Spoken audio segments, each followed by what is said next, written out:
why go through this process of looking for symbols? What is the significance?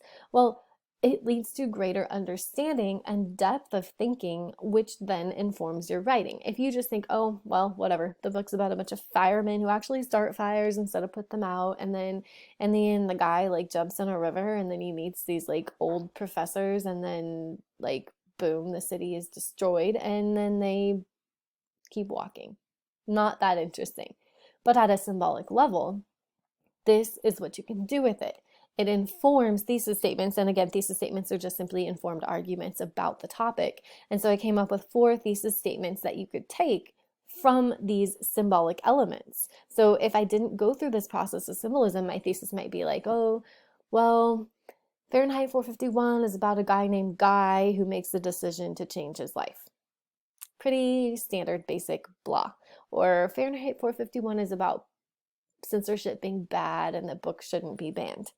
Again, really overly simplistic. There are some thesis statements derived from a deeper reading of the text to kind of prove that there is more substantial content there. So here we go. Human resolve. So a human makes up his mind and decides to do something. Human resolve, tradition, culture, and the monotony of life can be entirely rebirthed through encounter with a spiritual reality, education, and an acceptance of truth outside of oneself. A person can be completely changed, do that 180 transformation. It's that concept of baptism if he or she comes into contact with one of the above. And I would argue that there are all of the above in the book. There are spiritual realities, there is education, and there is an acceptance of a truth outside of himself that leads to change. I could write a paper on that, and it would be original and unique. Secondly, you could argue that the biblical symbols of baptism reveal that Guy was acting as an agent of his own destiny, choosing to die to government, censorship, threats of fear, and meaningless distraction in order to embrace and walk into a new educated thinking reality. And I could do an exposition on that I could look at those biblical symbols, trace them throughout the book, and show that Guy made a choice to reject one thing and to become alive to something new.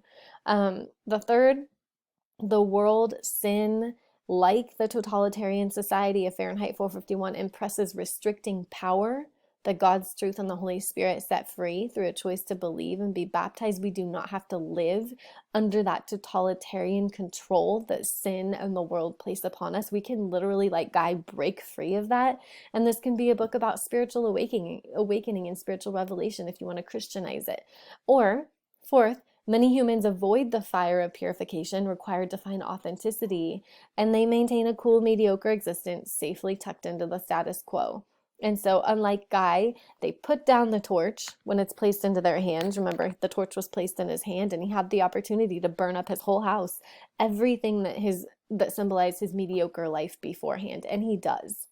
He burns it all and goes towards something else. And it just goes to show that many humans will avoid that process. And you could look at his wife and other characters like Beatty that choose to avoid it, or compare it to him. So that's symbolism in a nutshell for this book.